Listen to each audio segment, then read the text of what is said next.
दोस्तों, share market की पाठशाला में आप सभी का तहे दिल से स्वागत है।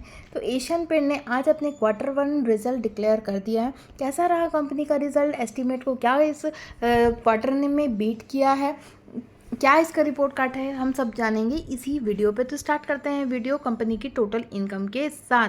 कंपनी का जो टोटल इनकम है इस साल जो देखने को मिला है वो 9379 करोड़ के आसपास है। और इस साल जो देखने को पिछले साल का था, इस साल जो है 9125.94 करोड़ के आसपास कंपनी की इनकम देखने को मिली है। जबकि पिछले साल की बात करें, पिछले क्वार्टर की बात करें तो 8917.87 करोड़ की पिछले क्वार्टर में इनकम थी और इस साल बढ़ करके 9125 हो गई। मतलब YoY बेसिस में डिक्लाइन और Q-on-Q बेसिस में जंप देखने को मिला रेवेन्यू में। बात कर लेते हैं कंपनी के टोटल एक्सपेंसेस की। तो कंपनी का जो खर्चा है वो पिछले साल 7305 पे आके खड़ा हुआ था, जबकि इस साल बढ़ करके 7559.04 करोड़ हो चुका है।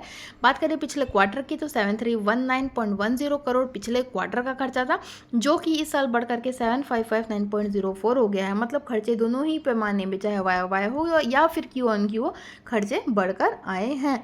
नेक्स्ट हम बात कर लेते हैं कंपनी के टोटल प्रॉफिट की। तो कंपनी का जो टोटल प्रॉफिट था पिछले साल 1574.84 करोड़ का था, जो कि इस साल डिक्लाइन होकर के 1186.79 रह गया।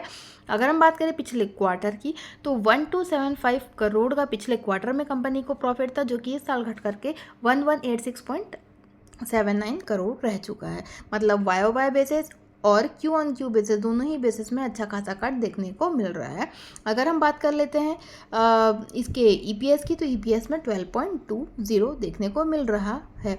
तो अगर अब ये तो बात हुई थी कंपनी के रिजल्ट की, तो अब ये जानने की कोशिश करते हैं कि क्या इसने एस्टीमेट को बीट किया या एस्टीमेट से बिलो रहा है, अबव रहा है, क्या रहा है। तो दोस्तों मैं पहले ये क्लियर कर दूं कि एशियन पेंट का रिजल्ट इस क्वार्टर में कमज़ोर ही माना गया था। उसके दो रीज़न बताए गए थे, एक तो इलेक्शन फैक्टर बताया गया था और दूसरा सीज़न जो इतनी ज़्यादा गर्मी पड़ी थी वो ये दो रीज़न बताए गए थे कि इस क्वार्टर में एशियन पेंट का जो परफॉर्मेंस रहेगा वो पिछले क्वार्टर और पिछले ईयर से कम देखने को मिलेगा। अब देखते हैं एस्टिमेशन क्या था। तो इसका जो एस्टिमेशन था वो रेवेन्यू फ्रंट पे माना गया था कि 0.1% की डिप आएगी, पैट में माना गया था कि 12% से डाउन आएगा, एबिटा में माना गया था कि 8% से डाउन आएगा और जो मार्जिन रहेगी वो 21.30 हो जाएगी एज़ कम्पेयर टू 23.10।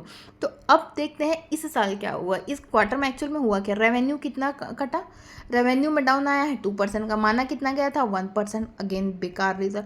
पैट में कितना माना गया था 18%, शायद 18 ही था, 18 और 12% का कट माना जाए, डाउन माना गया था। पैट में आया कितना 25, मतलब लगभग डबल डाउन हो गया, बाप रे। उसके बाद एबिटा की बात करें, एबिटा में माना गया था कि 8% का डाउन होगा, जबकि यहाँ पर आया कितना है 20% का डाउन। मतलब हर पैमाने में खतरनाक डाउन रिजल्ट आया। मतलब जितना भी एस्टिमेशन था उस एस्टिमेशन के बिलो ही रहा है चाहे रेवेन्यू फ्रंट पे बोलो, पैट पे बोलो, एबिटा में बोलो, हर पैमाने पे रिजल्ट कमज़ोर है। अब ऐसा लग रहा है कि कल का जो एक्सीडेंट स्टॉक होगा वो एशियन पेंट ही होता हुआ दिख रहा है। तो अगर समराइज करें तो एशियन पेंट का रिजल्ट बिलो एस्टिमेशन था, मतलब ख़राब रिजल्ट इसने प्रेजेंट किया है। देखते हैं कल इसकी क्या परफॉर्मेंस होगी। तो आज के खबरों वाले शेयर में, रिजल्ट वाले शेयर में फ़िलहाल इतना ही। आगे की तमाम जानकारी के लिए बने रहिएगा मेरे YouTube चैनल में। तब तक के लिए धन्यवाद।